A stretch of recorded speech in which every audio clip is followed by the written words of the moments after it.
à voix haute. Les 1001 nuits. Auteurs anonymes. Ali Baba et les 40 voleurs. 3e épisode. En achevant son récit, Morgiane ajouta : Voilà quelle est l'histoire, et je suis convaincu que c'est la suite d'une observation que j'avais faite depuis 2 ou 3 jours, dont je n'avais pas cru devoir vous parler.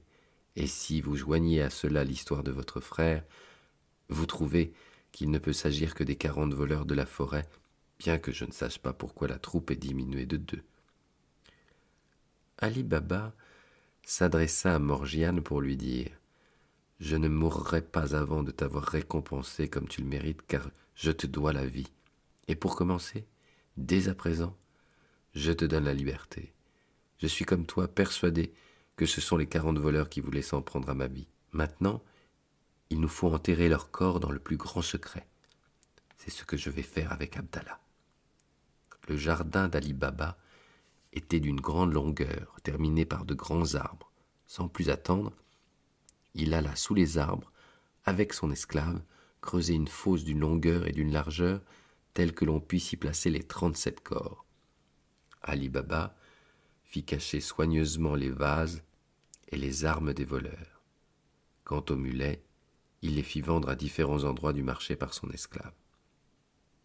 Pendant qu'Ali Baba prenait toutes ces mesures de précaution, le chef des 40 voleurs était retourné dans la forêt, avec la rage au cœur et ne sachant pas comment faire pour se débarrasser d'Ali Baba. La solitude de la grotte lui parut affreuse. Il savait qu'il devait se débarrasser d'Ali Baba, mais ignorait comment. Il résolut d'agir seul. Le lendemain, le capitaine des voleurs, éveillé de bon matin, mit un habit propre et alla à la ville où il prit un logement dans un khan. Il pensa que ce qui s'était passé chez Ali Baba était connu des autres habitants et demanda au concierge s'il y avait du nouveau dans la ville. À quoi le concierge répondit par des tas d'histoires qui n'intéressaient pas le capitaine. Il comprit alors qu'Ali Baba avait gardé cette histoire secrète par crainte de la curiosité du voisinage, et il comprit aussi qu'Ali Baba savait que c'étaient eux les voleurs qui étaient venus chez lui. Il se dit qu'il devait agir avec la plus grande prudence. Il acheta un cheval dont il se servit pour transporter dans son logement plusieurs sortes de riches étoffes, en faisant, sans se faire remarquer, de nombreux voyages dans la forêt. Puis, il acheta une boutique qu'il garnit avec les étoffes pour les vendre. La boutique d'en face était celle qui avait appartenu jadis à Cassim, et qui depuis peu était tenue par le fils d'Ali Baba. Le capitaine des voleurs, qui se faisait appeler Kodja Hussan, était allé selon la coutume se présenter aux autres marchands voisins. Comme le fils d'Ali Baba était jeune et qu'il ne manquait pas d'esprit, Kodja Hussan allait lui parler plus souvent qu'aux autres et fut bientôt son ami. Et il y alla encore plus souvent quand, 3 ou 4 jours après son installation dans la boutique, il reconnut Ali Baba qui venait rendre visite à son fils. Il apprit ainsi que son jeune voisin était le fils d'Ali Baba. Alors, il lui fit des cadeaux. Il l'invita plusieurs fois à manger. Le fils d'Ali Baba voulait rendre l'appareil à son voisin, mais il était logé trop étroitement pour l'inviter. Aussi, demanda-t-il à son père s'il acceptait de l'inviter chez lui. Ali Baba accepta et convint avec son fils que le vendredi étant jour où les marchands fermaient boutique, il n'aurait qu'à dire à Kodja Hussan de venir souper chez lui ce soir-là. Le vendredi, le fils d'Ali Baba fit une promenade avec Kodja Hussan et passant devant la maison d'Ali Baba, il dit : « C'est la maison de mon père, lequel serait heureux de vous recevoir et de faire votre connaissance. » Kodja Hussan arrivait au but qu'il s'était fixé, entrer dans la maison d'Ali Baba. Il ne se fit pas prier pour y rentrer. Ali Baba reçut Kodja Hussan avec un visage souriant. Il le remercia des bontés qu'il avait pour son fils. Kodja Hussan rendit à Ali Baba compliment pour compliment. Après un entretien de courte durée, Kodja Hussan voulut prendre congé, mais Ali Baba l'arrêta. « Mais où voulez-vous aller ? » « Je vous prie de me faire l'honneur de souper avec moi. » Seigneur Ali Baba, reprit Cogia Haussen, je suis persuadé de votre bon cœur, mais j'ai une raison importante pour ne pas rester souper. Et quelle est cette raison demanda Ali Baba. C'est que je ne mange aucun plat qui contienne du sel. Si ce n'est que cela, je puis vous dire qu'il n'y a pas de sel dans le pain que l'on mange chez moi. Quant aux plats qui vous seront servis, je vous promets qu'ils ne seront pas salés. Je vais en donner l'ordre immédiatement. Morgiane, qui était prête à servir, ne put s'empêcher de montrer son mécontentement sur ce nouvel ordre. Elle dit à Ali Baba, « Qui est donc cet homme si difficile qui ne mange pas de sel? Votre souper ne sera plus bon si je le sers plus tard. » « Ne te fâche pas, Morgiane, reprit Ali Baba. C'est un honnête homme. Fais ce que je te dis. » Morgiane obéit, mais à contre-cœur. Elle eut la curiosité de connaître cet homme qui ne mangeait pas de sel. Quand elle eut achevé, et qu'Abdallah eut préparé la table, elle l'aida à porter les plats. En regardant Cogia Haussen, elle le reconnut comme étant le chef des voleurs malgré son déguisement, et en l'examinant de plus près, elle vit qu'il cachait un poignard sous son habit. « Je ne m'étonne plus, se dit-elle, qu'il ne veuille pas manger de sel avec mon maître. C'est son pire ennemi, il veut l'assassiner, mais je l'en empêcherai. » Quand Morgiane eut achevé de servir, elle prit le temps, pendant que les hommes soupaient, de faire les préparatifs nécessaires pour exécuter son idée. Elle venait de terminer quand Abdallah lui dit d'aller servir les fruits. Elle porta les fruits et posa près d'Ali Baba une petite table sur laquelle elle mit le vin avec 3 tasses. En sortant, elle emmena Abdallah avec elle, afin que les 3 convives restent ensemble. Alors, le fameux Cogia Haussen crut que l'occasion pour ôter la vie à Ali Baba était arrivée. « Je vais, se dit-il, enivrer le père et le fils pour pouvoir tranquillement poignarder Ali Baba. Puis, je me sauverai par le jardin comme je l'ai fait déjà l'autre fois, sans que la cuisinière et l'esclave me voient. » Au lieu de souper, Morgiane, qui se doutait des mauvaises intentions du voleur, ne lui donna pas le temps de mettre ses projets à exécution.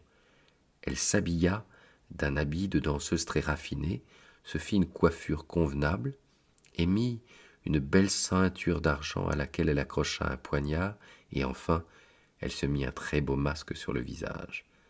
Ainsi déguisée, elle demanda à Abdallah de prendre son tambour pour aller avec elle divertir le maître et ses invités. Abdallah prit donc son tambour et commença à jouer, suivi par Morgiane.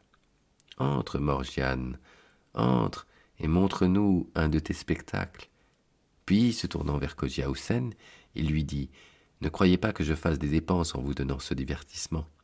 C'est ma cuisinière qui nous l'offre. » Cogia Haussen ne s'attendait pas à cela, mais il ne pouvait refuser sans froisser Ali Baba.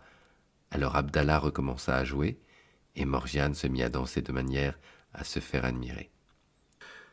Après avoir dansé plusieurs danses, elle tira le poignard de sa ceinture et, le tenant à la main, elle en dansa une autre, dans laquelle elle se surpassa, présentant le poignard et faisant mine de s'en frapper elle-même.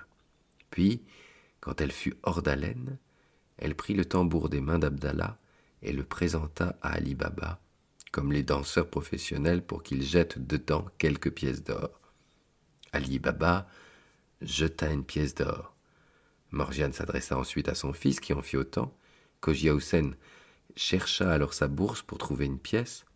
À cet instant, Morgiane lui enfonça le poignard dans le cœur et lui ôta la vie. Ali Baba et son fils, épouvantés par cette action, poussèrent un grand cri. « Ah, malheureux !» s'écria Ali Baba, « qu'as-tu fait? Est-ce pour nous perdre, moi et ma famille ?»« Ce n'est pas pour vous perdre, » répondit Morgiane. « Je l'ai fait au contraire pour vous sauver. » Et ouvrant la robe de Cogia Haussen et en montrant le poignard qu'il y avait caché, elle dit « Voyez à quel ennemi vous aviez affaire et regardez bien son visage. Vous y reconnaîtrez le faux marchand d'huile et le capitaine des 40 voleurs. Songez aussi qu'il n'a pas voulu manger le sel avec vous. Cela vous suffit-il pour vous persuader du danger que vous couriez ? » « Morgiane, dit Ali Baba, je t'ai donné la liberté et je t'ai promis que ma reconnaissance ne s'arrêterait pas là. Le temps est venu de tenir ma parole. Je te fais ma belle-fille. et s'adressant à son fils, « Mon fils, ajouta Ali Baba, je vous crois assez bon fils pour ne pas trouver étrange que je vous donne Morgiane sans vous consulter. Cogia Houssen n'a recherché votre amitié que dans le but de mieux m'approcher pour m'ôter la vie. Soyez sûr qu'ensuite, il vous aurait ôté la vôtre aussi. Vous devez donc à Morgiane, comme moi, le fait d'être en vie. » Le fils ne trouva pas de déplaisir à l'idée d'épouser Morgiane, bien au contraire.